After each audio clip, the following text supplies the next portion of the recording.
धार्मिक ध्रुवीकरण करना, जाति ध्रुवीकरण करना उनकी रगों में है। भारतीय जनता पार्टी और सामंती सत्ता के लोग बुलडोजर लेकर के पहुंच जाते हैं। दिया है कि लातों के भूत बातों से नहीं मानते। ये सड़कों पर जो छछुंदर लोग घूमते हैं उनकी ये भाषा है।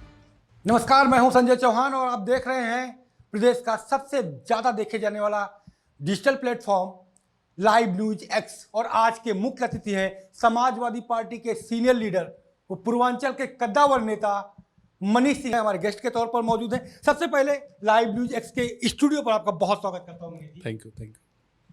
जिस तरीके से आज आप आए, पूर्वांचल की सियासत की अगर बात करें, 27 की पटकथा लिखी जा रही है, लेकिन पूर्वांचल के साथ जो वादे सरकार ने किए, 8 साल भी पूरे हो गए उनकी, कितना देखते हैं पूर्वांचल में बदलाव?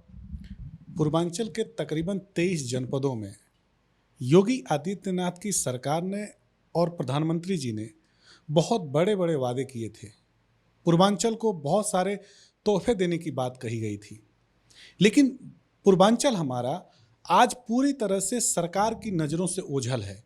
और दुर्भाग्य है इस उत्तर प्रदेश का और देश की सियासत का कि प्रधानमंत्री पूर्वांचल से आते हैं, मुख्यमंत्री पूर्वांचल से आते हैं, और दो बड़े चेहरे होने के बावजूद भारतीय जनता पार्टी की सरकार में सबसे ज़्यादा पूर्वांचल के युवाओं को पलायन करना पड़ता है।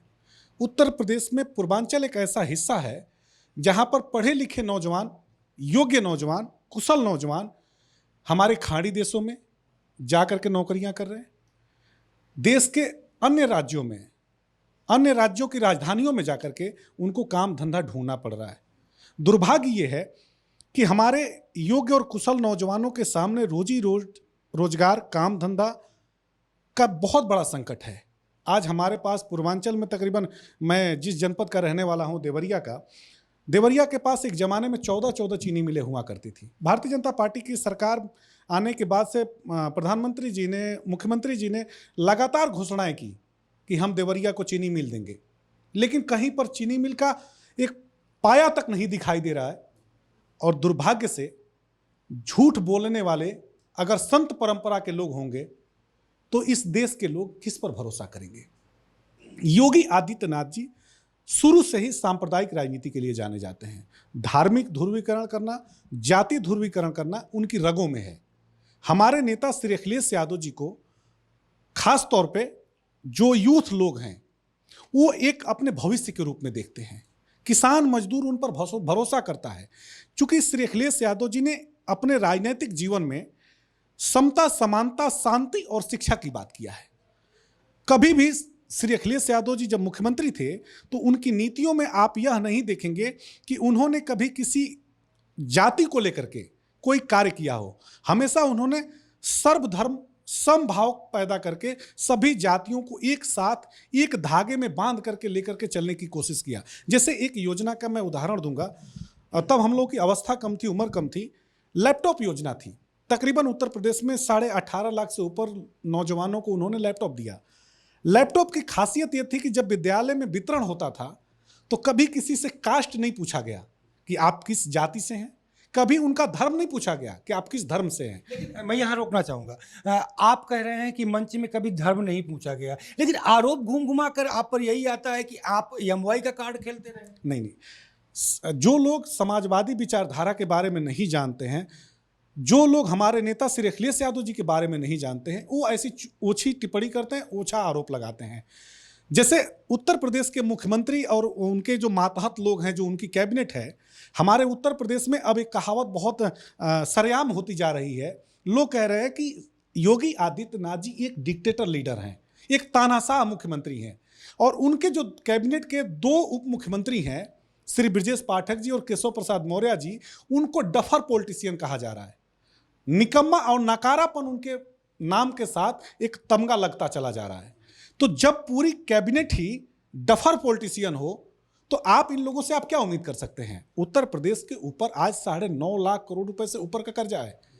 पिछले वित्तीय वर्ष में 36,000 करोड़ से ऊपर की देनदारी थी, लेकिन योगी सरकार ने 36,000 करोड़ की जो देनदारी थी उसको भी नहीं पैसा दिया। अब आप सोचिए कि उत्तर प्रदेश का प्रत्येक व्यक्ति यहां तक कि मां के गर्भ में पलने वाला बच्चा भी तकरीबन 41,000 रुपए का कर्जदार है। इस उत्तर प्रदेश को आप उत्तम प्रदेश कैसे बना सकते हैं, विकसित प्रदेश कैसे बना सकते हैं, जब हम कर्जों की दलदल में फंसे हुए हैं। इस योगी आदित्यनाथ की सरकार को तकरीबन 250 लाख करोड़ रुपए इन हाल के 9 वर्षों में मिले हैं। सरकार तो कह रही है कि उन्होंने इतना इन्वेस्टमेंट जो है यूपी में ला दिया कि 1 ट्रिलियन की जो इकोनॉमी है वो जल्द हम पूरा करने वाले हैं। यही विज्ञापनवादी सरकार है। अखबारों में, टेलीविजनों के जो विज्ञापन है, इश्तेहार है, उस पर इस सरकार के काम दिखाई दे रहे हैं। धरातल पर कुछ नहीं दिखाई दे रहा है। तकरीबन 2,40,000 किलोमीटर पीडब्ल्यूडी के पास सड़कें हैं। 1,80,000 किलोमीटर ऐसी सड़क है जो ग्रामीण अंचल में है। सड़कों की स्थिति यह है ग्रामीण अंचल पर कि गांव में जाने वाली जो सड़क है, ग्रामीण लोग अगर अपने घर को जा रहे हैं तो साइकिल का पहिया, मोटरसाइकिल का पहिया या 4 पहिया सड़कों के खंडहर में तब्दील हो, डूब जाता है। बरसात के समय में गाड़ियां खराब हो जाती हैं उस खंडहर में। स्थिति यह है कि यह सरकार पूरी भ्रष्टाचार में लिप्त है, भ्रष्ट सरकार है। इस सरकार में बेईमानी चरम सीमा पर है, जाति विद्वेष चरम सीमा पर है, धार्मिक विद्वेष चरम सीमा पर है। इस सरकार से अब उत्तर प्रदेश की जनता निराश हो चुकी है। श्री अखिलेश यादव जी को उत्तर प्रदेश की जनता भविष्य के रूप में देख रही है। श्री अखिलेश यादव जी को आने वाले समय में 2027 का जो चुनाव का परिणाम होगा वो सिर्फ सत्ता का परिवर्तन नहीं करेगा, वह परिणाम सामाजिक परिवर्तन भी करने जा रहा है। मेरा अगला सवाल ये हो गया, आप सपा से हैं, आप आरोप लगा रहे हैं सरकार ने पीडब्ल्यूडी को इतना बजट दिया था, इतना बजट दिया कि गांव-गांव की जो सड़कें हैं वो बन गई, और ऊपर से 12,000 करोड़ से ज्यादा का बजट जो लास्ट वित्तीय वर्ष है विभाग ने वापस कर दिया, सरकार को सरेंडर कर दिया। भाई आप आरोप झूठा लगा रहे हैं। संजय जी, आप उत्तर प्रदेश की जनमानस की मनोभावना को बेहतर जानते हैं और बहुत वरिष्ठ पत्रकार है, और आपने उत्तर प्रदेश की पूरी नवैयत को बहुत नज़दीक से देखा है। पीडब्ल्यूडी विभाग किसके पास है? आज उत्तर प्रदेश के मुख्यमंत्री के पास है। मैं सीधे तौर पे कह रहा हूं कि पीडब्ल्यूडी विभाग भ्रष्टाचार की आकंठ में डूबा हुआ है। अगर पीडब्ल्यूडी में भ्रष्टाचार हो रहा है तो उसके जिम्मेदार उत्तर प्रदेश के मुख्यमंत्री श्री योगी आदित्यनाथ जी हैं। मैं अपने जनपद में, देवरिया का मैं रहने वाला हूं, मैं अपने जनपद में अभी 6 करोड़ रुपए का घोटाला सबके सामने आया है, वहां की अखबारों में छपा। अब आप कल्पना करिए कि जिस मुख्यमंत्री के पास पीडब्ल्यूडी का विभाग है, उसके गृह मंडल में जो योगी आदित्यनाथ देवरिया के बारे में कहते हैं कि ये देवरिया मेरा आंगन है, देवरिया का पीडब्ल्यूडी विभाग भ्रष्टाचार करते हुए 6 करोड़ रुपए लूटते हुए पकड़ा गया। अब आप कल्पना करिए कि जिसके मंडल में, जिसने कहा है कि मेरा आंगन है देवरिया, उनके विभाग की यह स्थिति है। डर नाम की कोई चीज नहीं है, अधिकारी कोई सुनने वाला नहीं है। लेखपाल से लेकर के डीएम तक सभी लोग सरकार के नीतियों पर चल करके भ्रष्टाचार कर रहे हैं। इनका तहसील, कलेक्ट्रेट भ्रष्टाचार की आकंठ में डूबा हुआ है। स्थिति यह है संजय जी, इस बात को आप बहुत, चूंकि मुझे आपसे बात करने में और अपनी बात कहने में कोई दो मत नहीं है, मैं स्पष्ट बोलता हूं और आप स्पष्ट सवाल भी करते हैं। विधायकों की स्थिति जानते हैं इनके यहाँ क्या है? नगर विकास विभाग में पत्र लिखने के लिए इनके विभाग 5% कमीशन लेते हैं।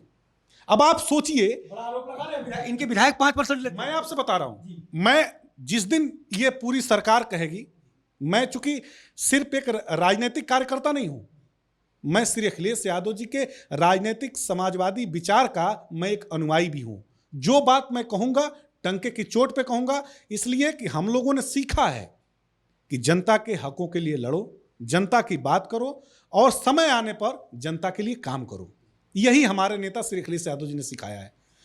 योगी आदित्यनाथ जी की पूरी मंत्रिमंडल, पूरे भारतीय जनता पार्टी के विधायक दोनों हाथ से पैसा लूट रहे, पैसा बना रहे और जनता को उनकी हाल पर छोड़ दिया गया है। वो तो कह रहे हैं जनता के लिए सरकार बनी है, जनहिताय का वो नारा देते हैं, तो क्या कंबल ओढ़ के घी पी रहे हैं उनके मंत्री? सबका साथ, अपना विकास, ये भारतीय जनता पार्टी का मूल नारा है। भारतीय जनता पार्टी के लोग सबका साथ ले लिया, लेकिन इस समय अपना विकास करने के अलावा जनता को अपनी नजरों से ओझल कर चुके हैं, जनता को अपनी आंखों से दूर कर चुके हैं। और उसके पीछे भी एक कारण है। जनता जब इनसे सवाल पूछती है कि उत्तर प्रदेश में तकरीबन 15 लाख पद सरकारी विभागों में रिक्त हैं, उन पदों को आप क्यों नहीं भर रहे हैं? तो योगी आदित्यनाथ जी की पूरी सरकार और पूरी कैबिनेट कहती है कि हम तो रोजगार दे रहे हैं। सरकारी नौकरी का वादा किया आपने, नौकरी दिया नहीं आपने। जो पद रिक्त हैं, आप पद का सृजन तो कर नहीं रहे हैं, दूसरे जो पद विभागों में रिक्त हैं उन पदों पर आप भर्ती भी नहीं कर रहे हैं। हमारे नेता श्री अखिलेश यादव जी जब जनता से बात करते हैं, आई कांटेक्ट जब पब्लिक से होता है उनका, तो सीधे तौर पे कहते हैं। हमारे नेता 22 के चुनाव में, आप तो माननीय राष्ट्रीय अध्यक्ष जी के पूरे चुनावी कार्यक्रम को आपने कवर किया था। हमारे नेता जब जनता से बात करते हैं तो कहते हैं कि मैं उत्तर प्रदेश के, अगर समाजवादी पार्टी की सरकार जनता के आशीर्वाद से बनती है तो उस समय 12.5 लाख से ऊपर सरकारी विभागों में पद खाली थे। हमारे नेता श्री अखिलेश यादव जी ने कहा कि पहली कैबिनेट की पहली बैठक में यह तय कर दिया जाएगा कि उत्तर प्रदेश के योग्य और होनहार नौजवानों को सरकारी जितने भी पद खाली हैं उन पर हम नौकरी सरकारी देंगे, और जो कर्मचारी काम कर रहे हैं इस समय उत्तर प्रदेश में उनको हम पुरानी पेंशन से बहाल करके उनको पुरानी पेंशन का लाभ देंगे। इतना जिगर का नेता, इतना मजबूत हृदय का नेता, जो सत्ता से भी लड़ते हो, सामाजिक परिवर्तन की भी बात करते हो। आज के समय में क्या हो रहा है, आदिकाल अनंत काल से लेकर के अभी तक छुआछूत, भेदभाव, नफरत समाज में जो पूर्व से चला आ रहा है अभी तक बना हुआ है। हमारे नेता श्री अखिलेश यादव जी जब मुख्यमंत्री आवास छोड़ते हैं तो आप गंगा जल से धोते हैं, चुनावी कार्यक्रम करते हैं। जब किसी गांव में मंदिर में चले जाते हैं तो भाजपा के कार्यकर्ता उस मंदिर में पानी किससे धुलाई करने लगते हैं। श्री अखिलेश यादव जी वह नेता हैं जो उत्तर प्रदेश की राजनीति के अक्स भी हैं, आईना भी हैं। कोई उनके बिना राजनीति का उत्तर प्रदेश में कल्पना भी नहीं कर सकता है, इसलिए कि श्री अखिलेश यादव जी उत्तर प्रदेश की जनमानस के हृदय में बसते हैं। अगला मेरा सवाल, आपने एक बड़ा सवाल उठाया कि जो डिप्टी सीएम है दोनों डफर सीएम है, तो क्या लगता है कि ये सीएम बनने के चक्कर में अपनी पृष्ठभूमि खो रहे हैं या फिर इनकी सुनी नहीं जाती सीएम कार्यालय में? देखिए, आपस में इनकी टकराहट है, आपस में इनकी लड़ाई है। दिल्ली लखनऊ से लड़ रहा है, लखनऊ दिल्ली से लड़ रहा है। इंजनों की जो टकराहट है, उस टकराहट में डिप्टी सीएम ये सोचते हैं कि हम दिल्ली के करीब हो जाए, तो मुख्यमंत्री नाराज हो जाते हैं। मुख्यमंत्री के जब ये नजदीक होते हैं तो दिल्ली नाराज हो जाता है। दुर्भाग्य है कि इसमें जनता का नुकसान हो रहा है। एक मुख्यमंत्री सुबह बाइट देने के लिए कपड़ा पहन करके सज धज के खड़ा हो जाते हैं, टेलीविजन के लोग, अखबार के लोग पहुंचते हैं, उनको बयान देना शुरू कर देते हैं। जितना वो बयान देने पर ध्यान देते हैं उतना अगर अपने मंत्रालय पर ध्यान दिए होते तो आज उत्तर प्रदेश की तस्वीर और जनता की तकदीर अलग हो गई होती। अभी आपने देखा होगा एक अस्पताल में आग लग गया था। दुर्भाग्य देखिए, जनता को बिना किसी व्यवस्था के अपनी जान बचाने के लिए खुद मेहनत करना पड़ा। जनता को उनकी हाल पर अस्पतालों में छोड़ दिया गया है। उनको स्ट्रेचर नहीं मिल रहा है, उनको आईसीयू बेड आप नहीं बढ़ा रहे हैं, तमाम फैसिलिटी जो अस्पतालों में होनी चाहिए वो नहीं बढ़ रही है, और आप रात दिन ढिढोरा इस बात को पीटते हैं कि प्रत्येक जनपद में हमने मेडिकल कॉलेज दे दिया। अरे वो सारा का सारा मेडिकल कॉलेज आपने प्राइवेट हाथों को दे दिया है, गवर्नमेंट का हॉस्पिटल कहाँ है? मैं देवरिया का रहने वाला हूँ। देवरिया मेडिकल कॉलेज में कोई अगर बीमार व्यक्ति जाता है तो उसको रेफर गोरखपुर मेडिकल कॉलेज किया जाता है। अब दुर्भाग्य इस उत्तर प्रदेश का देखिए कि मेडिकल कॉलेज को रेफर करता है। इससे बड़ा हास्यास्पद क्या हो सकता है? और ये ब्रजेश पाठक जी का विभाग है। दूसरा, 58,184 उत्तर प्रदेश में ग्राम सभाएं हैं। ग्राम में विकास किसके पास है? सिराथू से हारे हुए एमएलए, दिल्ली की कृपा पर बनाए गए एमएलसी और उप मुख्यमंत्री श्री केशव प्रसाद जी के पास है। 58,184 जो ग्राम सभाएं हैं उनको उनकी हाल पर छोड़ दिया गया है। गांव में इन लोगों ने एक वाटर सप्लाई का इन लोगों ने योजना लेकर के आए थे। उत्तर प्रदेश के 58,184 ग्राम सभाओं की सड़कें खोद करके पाइप डाल दिया। किसी गांव में, संजय जी आप चूंकि भ्रमण करते रहते हैं, लोगों के बीच में जाते हैं, एक बार आप किसी गांव में चले जाइएगा और टोटी से निकलता हुआ पानी जरा दिखा दीजिएगा अपने लाइव कैमरे से। किसी गांव में चले जाइए, एक पानी की बूंद आपको टोटी से गिरती हुई नहीं दिखेगी। स्थिति यह है। तो जब सरकार ने पूरी तरह से जल नल योजना से अपना लूट करके अपना घर बनाया, अपना मकान बनाया, अपनी व्यवस्थाओं को मजबूत किया, मैं सीधे तौर पे कह रहा हूं कि इस विभाग को लूटने की जिम्मेदारी पहले महेंद्र सिंह ने निभाई और इस सरकार में स्वतंत्र सिंह निभा रहे हैं। दोनों ने दोनों हाथों से इस विभाग का पैसा लूटा है और जनता को उनकी हाल पे छोड़ दिया गया है। बड़ा वादा किया गया था पहले ही लोकसभा चुनाव में 14 से ही कि काशी को क्योटो बनाया जाएगा। लगातार आप पूर्वांचल में हैं और काशी प्रयागराज तो आपके लगातार दौरे होते रहते हैं। किस तरीके के काशी के हालात? प्रधानमंत्री जी ने एक योजना की शुरुआत किया था 2014 में, मुझे याद है, सांसद ग्राम योजना की उन्होंने शुरुआत किया था। प्रत्येक सांसदों को कहा गया था कि आप अपने एक गांव को गोद में लेंगे। उसके बाद से उसको बढ़ाया गया 2 गांव 3 गांव। जयापुर गांव को गोद में प्रधानमंत्री जी ने लिया था, उनके जो संसदीय क्षेत्र में गांव आता है। आज आप जब भी जाइएगा बनारस में, जयापुर एक बार जरूर जाइएगा। जो प्रधानमंत्री अपनी योजना का शुभारंभ खुद करते हो, उस गांव को उसी हाल पर छोड़ दिया। आज हर गांव में सोलर एनर्जी के माध्यम से, हर गांव में इन्होंने सोलर पैनल लगाने की बात कही, गांव को उजाले में लाने की बात कही। चले जाइए, किसी के दरवाजे पर सोलर लाइट नहीं है, किसी का घर उजाले में नहीं है। काशी को क्योटो नहीं बनाया इन्होंने।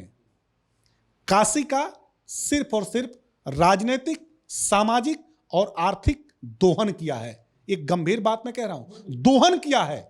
हमारी जो पुरातन परंपरा है, सांस्कृतिक परंपरा है, वो काशी कोई कोटो नहीं बना सकता है। हमारा काशी आदिकाल से अनंत काल से, आदिकाल और अनंत काल तक काशी हमारा काशी ही रहेगा। और हमारी सांस्कृतिक विरासत है, हमारी धार्मिक विरासत है, सामाजिक विरासत है। काशी को हाथ जोड़ के निवेदन है प्रधानमंत्री जी, काशी को हमारे काशी रहने दीजिए।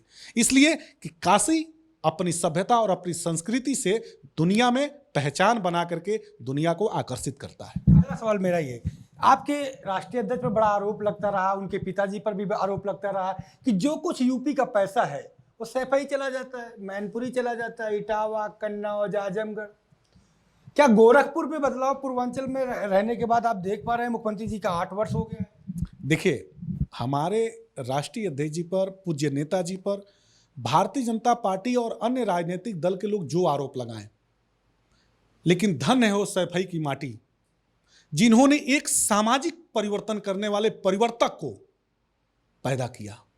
उस मिट्टी की खुशबू और उस मिट्टी की ताकत है, जिस मिट्टी को हम लोग नमन करते हैं, पूजते हैं, उस मिट्टी को, जिन्होंने समाजवादी आंदोलन के नायक को पैदा किया। आज समता, समानता, शिक्षा और शांति की बात हो रही है। भाजपा के आंखों में आंखें डाल करके हम बात करते हैं तो उस माटी की खुशबू हमारे पूज्य नेताजी में और राष्ट्रीय अध्यक्ष जी में विराजमान है। श्री अखिलेश यादव जी, योगी आदित्यनाथ जी, मोदी जी और पूरी भारतीय जनता पार्टी की आंखों में आंखें डाल के अगर जनता के हक में सवाल करते हैं तो वह माटी हमारे लिए पूजनीय है। उस माटी की ताकत ने इतने ताकतवर नेता को समाजवादी आंदोलन का नायक बनाया, जो भारतीय जनता पार्टी के सामने न कभी झुका न कभी डिगा। हमेशा जनता को लेकर के, जो पीड़ित समाज है, पिछड़े, दलित, अल्पसंख्यक, आदिवासी, आधी आबादी, अगड़ों में जो कमजोर लोग हैं, सबके हकों की बात हमारे नेता करते हैं। युवाओं की बात करते हैं, उनके रोजी रोजगार की बात करते हैं। कितना दुर्लभ वक्त है, कितना दुर्लभ समय है कि एक प्रधानमंत्री दिल्ली की संसद से कहते हैं कि मैं, भारत की सरकार भारतीय जनता पार्टी के नेतृत्व में चल रही है, हम सालाना 2 करोड़ नौजवानों को नौकरी देंगे। आज युवा दर दर की ठोकर खा रहा है, दर दर की मार खा रहा है। उत्तर प्रदेश में तो दुर्भाग्य यह है कि आरक्षण का अनुपालन सही से सरकार नहीं कर रही है। प्राइवेटाइजेशन दिन पर दिन जिस तरह से बढ़ता चला जा रहा है, आउटसोर्सिंग कर्मियों को जिस तरह से काम लेने के बाद 8-8 महीना, 9-9 महीना उनको वेतन नहीं दिया जा रहा है। वेतन में इतनी विसंगतियां हैं विभागीय संविदा कर्मियों की तुलना में, सरकारी और अस्थायी नौकरी कर्मियों की तुलना में। जो आउटसोर्सिंग कर्मी हैं उनमें वेतन में कितनी विसंगतियां हैं। नौजवानों को जिस तरह से उनके श्रम का दोहन इस सरकार ने किया है, नौजवान ठान करके बैठा है श्री अखिलेश यादव जी के नेतृत्व में सामंती सत्ता को सत्ता से बेदखल करना और इन लोगों को इस हाल में पहुंचा देना कि लंबे समय तक ये फिर सत्ता में ना आ पाए। इन दिनों जो राजनीति चल रही है, जिस तरीके से आपने देखा कि आगरा में घेराव किया गया, तलवारें निकाली गई, तो क्या 90 बनाम 10 करने का प्रयास का ध्रुवीकरण है? इस सियासत को किस तरीके से देख रहे हैं? क्या ये कहा जाए कि सवर्णों के का जो है खिलाफत दिखाई जा रही है कि अखिलेश यादव उनके खिलाफ रहते हैं? मैंने, संजय जी, मुझसे कम आप हमारे राष्ट्रीय अध्यक्ष के बारे में नहीं जानते हैं। राष्ट्रीय अध्यक्ष जी सबकी बात करते हैं, सबको साथ में लेकर के चलने की बात करते हैं। करणी सेना भारतीय जनता पार्टी का एक प्रायोजित संगठन है, जिसने उत्तर प्रदेश में अराजकता, उत्तर प्रदेश में अहंकार के साथ नफरत का बीज बोना। और तलवार आप किसको दिखा रहे थे? मैं भी क्षत्रिय समाज से आता हूं, मैं भी क्षत्रिय समाज में चंदेल वंशज का हूं। मैंने तो हमेशा इस बात की वकालत किया है कि श्री अखिलेश यादव जी के नेतृत्व में हम लोग हर परिस्थिति में समाजवाद का आंदोलन बुलंद करेंगे, मजबूत करेंगे। लेकिन हम लोगों ने कभी हिंसा का रास्ता नहीं अख्तियार किया। हम लोगों ने अपने नेता की नीतियों पर चलते हुए हम लोगों ने हमेशा से समानता की बात किया है, समाजवादी आंदोलन की बात किया है। और इनकी तलवारों से डरता कौन है? डरपोक वो लोग हैं जो सत्ता के पीछे छुप करके वार करना चाहते हैं। हम लोग इनसे डरने वाले नहीं हैं। सीधी सी बात है, करणी सेना के लोगों को सबसे पहले भारतीय जनता पार्टी की सरकारों से अपने राष्ट्रीय अध्यक्ष की हत्या जिन लोगों ने किया, उनके हत्यारों को फांसी के फंदे तक पहुंचाने का काम करना चाहिए। और ये करणी सेना वाले बात करते हैं, अरे प्रभु श्री राम जी का वंशज अपने आप को मानते हैं आप लोग? तो मां सीता को उत्तर प्रदेश के एक पूर्व मुख्यमंत्री ने टेस्ट ट्यूब बीबी कहा था। याद है मुझे वो पहल दिनेश शर्मा का वो विवादित बयान को, जब मां सीता को टेस्ट ट्यूब बीबी भारतीय जनता पार्टी के नेता ने कहा, तब आपकी तलवारें कहां थी? तब आपकी गदाएं कहां थी? तब आपके पिस्टल कहां थे? विजय रूपाला, क्या कितना अभद्र भाषा, मैं तो आपके चैनल पर बोलना नहीं चाहता, कितना खराब बात उसने बोला। तब आपकी तलवारें कहां थी? ये तलवारें सत्ता की दी हुई, सत्ता के पीछे छुपे हुए लोगों के हाथों में हैं। ये तलवारें नफरत का बीज बो रही, जाति संघर्ष कराना चाहती हैं। और योगी आदित्यनाथ के इशारे पर, भारतीय जनता पार्टी के इशारे पर इस तरह से जातीय संघर्ष कराने की पूरी बुनियाद रखी जा रही है। लेकिन हमारे नेता श्री अखिलेश यादव जी ने हमेशा अपने कार्यकर्ताओं को कहा है कि हम लोग अहिंसा के रास्ते पर चलेंगे, बाबा साहेब के दिए हुए संविधान और बताए हुए मार्ग पर चलेंगे, डॉक्टर राम मनोहर लोहिया जी की समाजवादी विचारधारा पर चलेंगे। पूज्य नेताजी ने जो समता, समानता और संपन्नता की बात किया, उस रास्ते पर चलेंगे। सबकी रक्षा की बात करेंगे, सबको साथ में लेकर के चलने की बात करेंगे। समाजवादी पार्टी जिस तरह से एक चारपहिया गाड़ी 4 चक्के पर आधारित होती है, उसी तरह से समाजवादी पार्टी 4 महान नेताओं की ताकत पर खड़ी है। वैचारिक जो हमारे पास ताकत है, एक डॉक्टर भीमराव अंबेडकर जी का जो संवैधानिक ताकत है, दिया हुआ जो उनका संविधान है उस मार्ग पर, दूसरा डॉक्टर राम मनोहर लोहिया जी की समाजवादी विचार पर, तीसरा नेताजी की संघर्ष पर, और चौथा श्री अखिलेश यादव जी के डेवलपमेंट डेमोक्रेटिक फेस पर।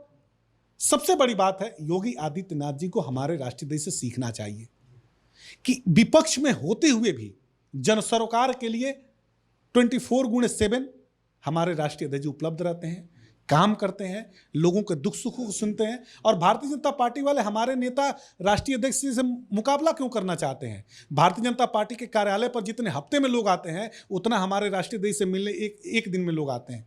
तो भारतीय जनता पार्टी के लोग हमारे राष्ट्रीय अध्यक्ष से मुकाबला नहीं कर सकते। भारतीय जनता पार्टी सिर्फ और सिर्फ चुनाव दंगा करा करके, उपद्रव करा करके, सांप्रदायिकता करा करके और प्रशासन को आगे करके जीतना जानती है। हमारे नेताजी सबको हाथ जोड़ करके, जनता के सामने हाथ जोड़ करके अपील करते हैं, अपनी बात कहते हैं। जनता राष्ट्रीय अध्यक्ष की बातों पर मुहर लगाती है और उनको 2027 में देखिएगा संजय जी, बहुत ऐतिहासिक मतों से भारतीय जनता पार्टी इस चुनाव में कहीं हमारे नेता श्री अखिलेश यादव जी के लहर में कहीं दिखाई नहीं देगी, टिकेगी नहीं। भारतीय जनता पार्टी इस लहर में उड़ जाएगी, पता नहीं चलेगा।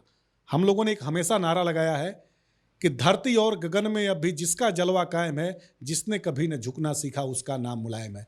नेताजी की बनाई हुई पार्टी, हमारे राष्ट्रीय अध्यक्ष के नेतृत्व में चलता हुआ समाजवादी आंदोलन भारतीय जनता पार्टी को नेस्तानाबूद कर देगा। भारतीय जनता पार्टी कहीं दिखाई नहीं देगी। इनकी ताबूत में हम लोग इस बार अंतिम कील ठोक देंगे। वक्फ बिल को लेकर के तमाम विवाद उठ रहे हैं, चाहे इस पार की बात करें या उस पार की बात करें। इसे क्या देखते हैं, ध्यान भटकाने का मुद्दा है या फिर कुछ और? वक्फ संशोधन बिल सरकार ने तानाशाह पर, अपने अहंकारी स्वभाव पर और जनता के हकों को लूट करके लाया है। वक्फ संशोधन बिल पर आज पूरा देश नाराज है। जब देश हमारा गुलाम था, जब देश हमारा गुलामी की जंजीरों में, बेड़ियों में जकड़ा हुआ था, तो देश के बारे में जब आज़ादी की बिगुल फूंकी गई, तो देश का कोई भी नागरिक जाति में और धर्म में बट करके आज़ादी के आंदोलन को नहीं लड़ा था। भारतीय होकर के, देश का नागरिक होकर के अंग्रेजों से टकराया था, अंग्रेजों से लड़ा था। उस समय तो भारतीय जनता पार्टी वाले कहीं दिखाई भी नहीं दे रहे थे। ये गोडसे, गोलवलकर और गुंडों की परिपाटी पर चलने वाले लोग हमें जब राष्ट्रभक्ति सिखाते हैं तो बड़ा क्षोभ सा महसूस होता है, बड़ा दुख होता है, हास्यास्पद लगता है। जो अंग्रेजों की चाटुकारिता करते थे, जो अंग्रेजों के लिए मुखबिरी का काम करते थे, वो अगर हमें राष्ट्रभक्ति सिखाएंगे तो बड़ा दुख होता है। इस देश ने समाजवादी विचारधारा से आज़ादी की जो खुशबू है उसको महका है। आज़ादी की जो हमें तारीखें मिली, वो सभी लोगों ने अपने प्राणों की बलि चढ़ा करके, अपने प्राणों को त्याग करके तब ये दिन हमें देखने को मिला जो आज हम आज़ाद होकर के हिंदुस्तान में घूम रहे हैं। लेकिन इस सरकार ने पूरी तरह से लोकतंत्र को खत्म किया है, संविधान को कुचला है। भारतीय जनता पार्टी राजनीति की अपहरण करता है, राजनीति का अपहरण करके ये सत्ता में बने हुए हैं। एक अंतिम सवाल मेरा, जिस तरीके की सियासत यूपी में पिछले 8 सालों से चल रही है, जिन मुद्दों को लेकर के बीजेपी सत्ता में आई थी, पिछड़ों की बात हो रही थी, दलितों की बात हो रही थी, अल्पसंख्यकों के वर्ग की बात हो रही थी, आज उनकी स्थितियों को किस तरीके से आप देख रहे हैं पूरे प्रदेश में? देखिए, पूरब से लेकर के पश्चिम तक और उत्तर से लेकर के दक्षिण तक योगी आदित्यनाथ जी की राजनीतिक परिपाटी और राजनीतिक सोच ने उत्तर प्रदेश में जनता को डरा दिया है। कब किसके घर पर बुलडोजर चला दिया जाएगा, कब किसकी हत्या कर दी जाएगी, कब किसकी जान ले ली जाएगी और कब किसके साथ दुराचार हो जाएगा, इस बात का कोई भरोसा नहीं है। आज योगी आदित्यनाथ जी लाख बार बात करने की कोशिश करते हैं कि हम शांति से उत्तर प्रदेश को आगे बढ़ा रहे हैं, लेकिन हम लोग आए दिन देखते हैं, उसमें गोरखपुर भी शामिल है जो उनका गृह जनपद है, गृह क्षेत्र है, वहां पर भी स्थिति यह है कि कब कहां पर किसके साथ लूट हो जाए, कब कहां पर किसके घर में डकैती हो जाए, कब किस महिला की आबरू लूट जाए, कोई भरोसा नहीं है। अभी हरशंकर तिवारी जी के परिवार के साथ जो काम भाजपा की सरकार ने किया है, क्या उस बात का कितना बड़ा खामियाजा उठाना पड़ेगा, ये भारतीय जनता पार्टी के लोगों को इस बात का अंदाजा नहीं है। हम लोग पहले दिन से ये बात कह रहे हैं कि पिछड़ों के साथ, दलितों के साथ, अल्पसंख्यकों के साथ, जो समाज में अन्य कमजोर तबके के लोग हैं उनके साथ अगर जो भारतीय जनता पार्टी के विरोध में खड़ा होता है, अगर अपने स्वर को बुलंद करता है, भारतीय जनता पार्टी और सामंती सत्ता के लोग बुलडोजर लेकर के पहुंच जाते हैं। तकरीबन 4000 से ऊपर बुलडोजर की कार्रवाइयां उत्तर प्रदेश में हुई हैं। अब आप कल्पना करिए, इतना बड़ा आंकड़ा मैं आपको बता रहा हूं, ईडी से, सीबीआई से, आईटी से आप किस तरह से लोगों को डरा दें, धमका दें, यही आपकी मनोवृत्ति बच गई है। स्थिति यह है कि उत्तर प्रदेश की जनता ने भी अपनी पूरी तैयारी कर ली है, अपना मन बना लिया है। न इनके ईडी से डरेंगे, न इनकी सीबीआई से डरेंगे, न इनके प्रशासन से डरेंगे, न इनकी सरकार से डरेंगे। योगी आदित्यनाथ जी के सामने उत्तर प्रदेश की 25 करोड़ आबादी अपना सीना चौड़ा करके श्री अखिलेश यादव जी के साथ खड़ी हो गई है और भारतीय जनता पार्टी के लोग 403 सीटों पर अगर अपनी जमानत बचा ले तो भी बहुत बड़ी बात होगी। 300 प्लस सीटें हमारे नेता श्री अखिलेश यादव जी के नेतृत्व हम जीतने जा रहे हैं। पूर्ण बहुमत की सरकार बनाएंगे, ये जनता की सरकार होगी, जन सरोकार पर काम करेगी, सबको साथ में लेकर के चलेगी, सबके तरक्की का काम करेगी और नौजवानों को सरकारी नौकरी देगी। एक छोटा सा सवाल और, 22 के आम विधानसभा चुनाव में सरकार बनती बनती हाथ से फिसल गई, कितनी सीट सपा ने ली और क्या विजन, क्या तैयारी करके आगे चल रहे हैं? देखिए, 2022 का चुनाव हम लोगों के लिए नहीं जीत पाना बहुत बड़ी सीख दे गया। हम लोगों ने जनता के पूरे मनोभाव को पढ़ा, हम लोगों ने जनता के बीच में काम किया। हमारे राष्ट्रीय अध्यक्ष जी लगातार 5 वर्षों तक भारतीय जनता पार्टी की सरकार से लड़ते रहे, नीतियों की मुखालफत करते रहे, सड़क से लेकर के सदन तक राष्ट्रीय अध्यक्ष जी भारतीय जनता पार्टी के सामने एक वीर योद्धा की तरह खड़े रहे। उसका परिणाम यह हुआ कि जनता हमारे राष्ट्रीय अध्यक्ष के साथ खड़ी हुई। जनता हमेशा पूर्व की तरह से 2022 के चुनाव में राष्ट्रीय अध्यक्ष के साथ खड़ी थी, लेकिन शासन प्रशासन ने जिस तरह से सरकार की मदद किया, डेमोक्रेसी में अधिकारियों को निष्पक्ष होना चाहिए, चुनाव आयोग को निष्पक्ष होना चाहिए। मानते हैं कि अधिकारियों ने इस पे चीट किया 22 के इलेक्शन में? मैं नहीं, उत्तर प्रदेश की जनता मानती है कि 2022 में श्री अखिलेश यादव जी को मुख्यमंत्री बनाने के लिए हमने वोट दिया था। 403 विधानसभा क्षेत्रों में श्री अखिलेश यादव जी को मुख्यमंत्री बनाने के लिए वोट पड़ा था। लेकिन यह भारतीय जनता पार्टी के शासन प्रशासन में बैठे हुए लोगों ने जिस तरह से गांव गांव बैरिकेडिंग कराया गया, क्या बाई इलेक्शन में आप नहीं देखते हैं? ग्राम प्रधानों को रेड कार्ड जारी किया जाता है, ब्लॉक प्रमुखों को रेड कार्ड जारी किया जाता है, जिला पंचायत सदस्यों को रेड कार्ड जारी किया जाता है। जो हमारे प्रमुख मतदाता हैं उनको अपने घरों से निकलने नहीं दिया जाता है, बूथ तक जाने नहीं दिया जाता है। क्या ऐसा भारत, आजाद भारत में कभी कुछ सोच सकता था? योगी आदित्यनाथ जी एक डिक्टेटर लीडर है, उनसे आप समानता की, व्यवहारिकता की बात नहीं सोच सकते हैं।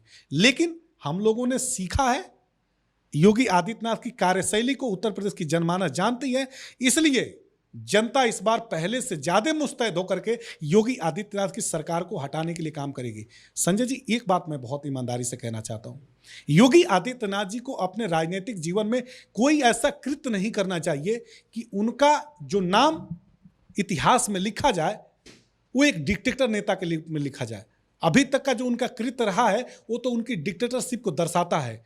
हमारे नेता श्री अखिलेश यादव जी से उनको सीखना चाहिए, काम कैसे किया जाता है, जनता से मिला कैसे जाता है, ये सीखना चाहिए। सदन में तो कहते हैं ठोक देंगे, मार देंगे, पीट देंगे। अभी उन्होंने ताजा बयान दिया है कि लातों के भूत बातों से नहीं मानते। अब एक चीफ मिनिस्टर अगर इस तरह की बात करेगा तो आप सोच सकते हैं ये स्तरहीन बातें हैं। ये सड़कों पर जो छछुंदर लोग घूमते हैं उनकी ये भाषा है। संसदीय भाषाओं का उनको ध्यान रखना चाहिए, गंभीरता के साथ राजनीति करना चाहिए। डर नहीं लग रहा है? पूर्वांचल के मुख्यमंत्री है, पूर्वांचल के प्रधानमंत्री हैं, बीच में देवरिया बुलडोजर पहुंचा तो उनके ऊपर 21 मुकदमे रहे हैं, दंगा कराने से लेकर के हत्या के प्रयास तक के मुकदमे उनके ऊपर रहे हैं। और किस बात का डरना है? जीवन एक बार मिलता है, मौत भी एक ही दिन आती है। हम लोग अगर डरेंगे तो फिर जनता के लिए लड़ेगा कौन? और हम लोग तो श्री अखिलेश यादव जी के सिपाही हैं। करणी सेना जैसी अगर हजारों सेनाएं भारतीय जनता पार्टी बना ले, तब भी मनीष सिंह श्री अखिलेश यादव जी के लिए अपने प्राणों की बलि देने के लिए भी तैयार रहेंगे। हम लोग डरने वाले कमजोर मन के लोग नहीं हैं। अगर कमजोर मन के होते तो सत्ता के तलवे चाट रहे होते। हम लोग श्री अखिलेश यादव जी की समाजवादी नीतियों के लिए, विचारों के लिए, सिद्धांतों के लिए काम करते हैं। मेरे जैसे अदना कार्यकर्ता को गांव से उठा करके आज पार्टी का स्पोक पर्सन श्री अखिलेश यादव जी ने बनाया, मुझे जिम्मेदारी दी, मुझे इतने बड़े पद पर उन्होंने बैठाया। मैं तो सामान्य एक ग्रामीण परिवेश से आने वाला युवा हूं। मुझे अगर इतनी बड़ी जिम्मेदारी हमारे नेता ने दी है तो मेरे अंदर वह कूट कूट करके वफादारी है। छतरी वही है जो वफादारी के साथ, अपने कृतित्व के साथ, अपने नेता के प्रति समर्पित रहे। जो लोग समय के साथ बदलते हैं वो छत्रित्व धर्म का निर्वाह नहीं करते हैं। मैं श्री अखिलेश यादव जी के साथ हर परिस्थिति में उनके लिए जनता के बीच में जाकर के काम करता हूं, बात करता हूं और जीवन पर्यंत उनके साथ काम करूंगा। बहुत शुक्रिया Manish ji, studio live news x के लिए आने के लिए, और उम्मीद है कि आगे भी आते रहेंगे। और जिस तरीके से बेबाकी से, पूर्वांचल से ही आते हैं मनीष जी, और उन्होंने बेबाकी से अपनी बातें रखी, न डर सीएम का न डर पीएम का, और उन्होंने एक नारा भी दिया है, युवाओं के हाथों में देकर हर कलम सपा ने रोशन किया है हर एक धर्म। तो इस शेर के साथ इस बातचीत को यहाँ पर समाप्त करते हैं। अगले दिन फिर एक नए गेस्ट के साथ, एक नए अतिथि के साथ हम आपके साथ में प्रस्तुत करेंगे।